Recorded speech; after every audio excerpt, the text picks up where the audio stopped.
Kavita. I hope you're doing well. Hi, good morning, everyone. Good evening. Whoever I'm speaking to around the world today. It's about 1:30 India time right now. And today we're going to talk about if you ever feel stuck in life, or you have a disease, or you have some condition, or you may be stuck in a relationship. How do we move from stuck to building something extraordinary for us? How do we move from ill health to wellness? See, we have to remind ourselves every single day that we have one life. We have finite time. You and I, we have finite time. We forget this all the time because we wake up, we take it for granted, we take life for granted, we take relationships or the people that love us for granted, and we always focus on the least important things or the things or the people that we think will make us happy. But it's actually only boosting the ego, but deep within, we're still miserable. Over the last 9 years that I've been seeing patients, I look at disease, I look at critical illness, I look at disease. 4 to 5% of the people that we treat are genetically sick. No matter how fit they are, what they do, a strong gene manifested into a disease and they're being treated, some succumb to it. But what about the balanced 96%? Lifestyle diseases.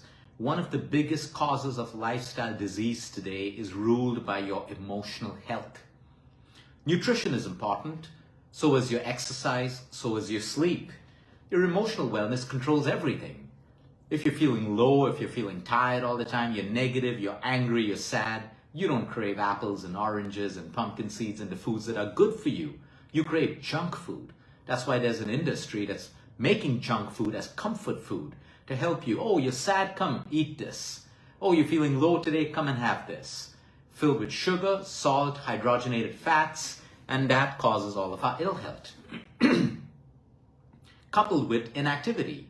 When you eat the wrong foods, you don't feel like working out because it doesn't give you real cellular energy. Emotional wellness is at the top of everything. Because I'm not emotionally well, I can't sleep at night. Now, because I'm sleep deprived, I'm connected with every possibility of every disease that exists out there.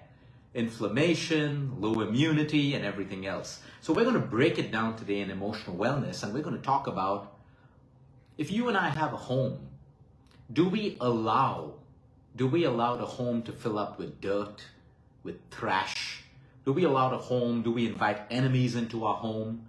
Do we invite people that we don't like into our home? No, we protect our home because it's sacred to us.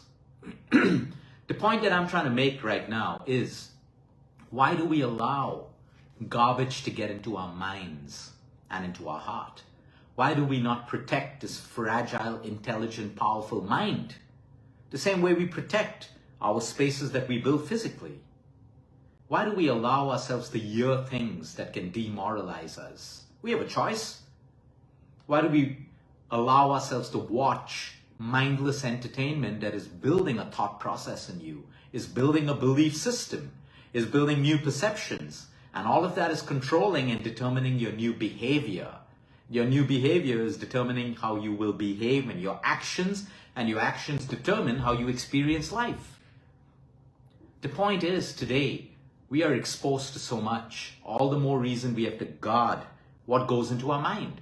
It's like with children. You won't allow your children to watch an adult film, an adult movie? No, because you don't want them to be exposed to violence. We don't want them to be exposed to ideas that may mold and shape their belief system.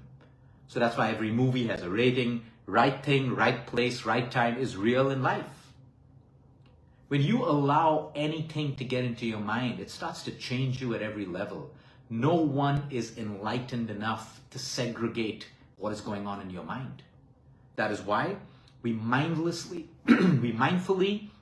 and consciously choose what we allow to get into our mind. I want to talk about gossip today. Most of us think gossip is cool. The ones who constantly gossip feel great all the time. A little bit once in a way, someone venting out, talking is fine. But when you start seeing that it's becoming a habit in your life, that you are gossiping or you're parts of groups that constantly gossip, please understand it is slowly adding poison, resentment, bitterness into your life, unconsciously and subconsciously. Because number one, everything that is gossiped about You don't know if it's true. It's an assumption. You are believing the person who is bringing the gossip to you. So number one, you don't know whether it's a fact, it's a truth, it's a lie, it's a rumor, it's made up. But it's still going into your mind. Now that thought becomes fears and anxieties. What if this happens like it happened to that person? But it was never true. That's why it's called gossip. So you see, when you mindlessly engage yourself in all of these things, you're just adding more fear, worry, anxiety to your life. You lose the ability to make rational decisions. You encourage people to destroy communities, people, and society. And you got to remember, the reason why people start gossip or gossip is because it makes them feel important. It makes them feel good about themselves. Their self-worth is so low that they need to talk about something that they don't even know is true to get the laughs of other people, to get the attention of other people, to feel important. There's a lesson to learn right then. If you are part of these gossip groups, I just want to give you one warning. The same people today who gossip about other people will become the same people who gossip about you at some point, because they can do it. They can do it about people that they don't know and people that they know. There's no reason why they wouldn't do it about you. There's no reason why they wouldn't do that. So the idea is, these are negative energies. These are energies that decrease your vibrational frequency. It makes you feel low. Maybe there's something to laugh about. It's enjoyable while it's happening. After that, is the rest of your day happy? No, right? It's not sustainable happiness because it isn't real. And that's why I want to tell you a story today. I've read the story many times, but today I thought of tying in the story with the whole point of gossip, because like I said, so many of my patients are emotionally sick because of what they're hearing from other people. Their own people turn against them and gossip. In the closest friends groups, suddenly someone realizes that the closest friends were gossiping about her and him, and they're emotionally devastated, and because of that they have other health problems. Sometimes food and medicine can't fix the problems that we need to fix in life by making decisions, by making tough decisions, not to involve ourselves in mindless gossip, changing our friends' circles if they don't uplift us, if they're working against us. You know, all of these decisions are necessary. Let's go back to the simple story that continues to inspire me all the time. You may have read it, I'm sharing it with you today. Socrates, an ancient Greek philosopher. Someone went up to him and said, "Hey, I want to tell you something about your friend. I have something to tell you about your friend." He said, "Okay, what you're going to tell me, is it true? Whatever you're going to tell me, is it true?" So the man said, I don't know if it's true. I don't know if it's true.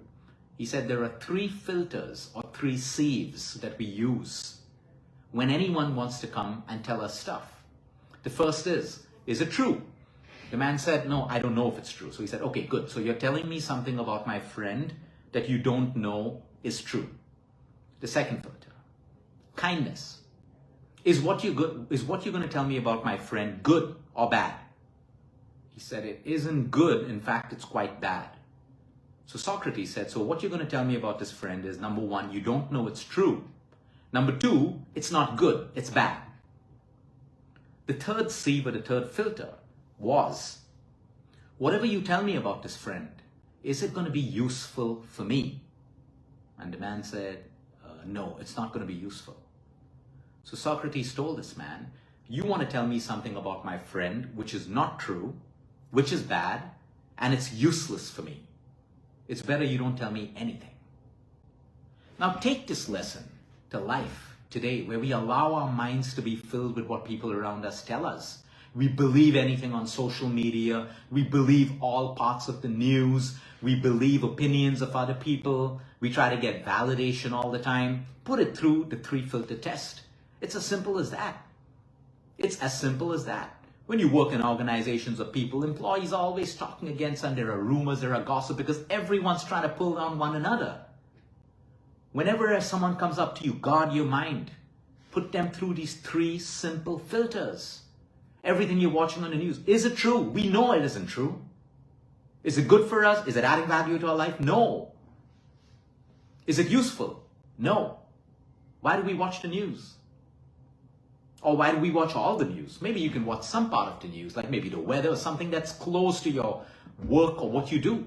But why do we break down our guards and throw ourselves into social media, into society, into groups, and all of this stuff, filling our minds with garbage that we can't control.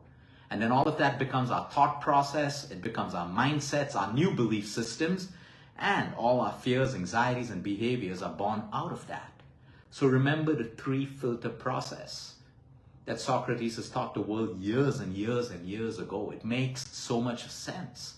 When someone comes to tell you something about someone, do you really want to be part of that? Yeah, we all like a little bit of excitement and stuff like that once in a way, but is this adding value to your life? Is it solving your life problems? Is it making you a better person? Is it going to take care of your disease? Is it going to take care of the things that you need to be working on? Or is it a waste of time? That's what I wanted to share with you today. Protect your brain and protect your heart with who and what you put in and hear and expose yourself to. Have a great day, everyone. Until next time, eat smart, move more, sleep right, breathe deep. And remember, you care is all about you.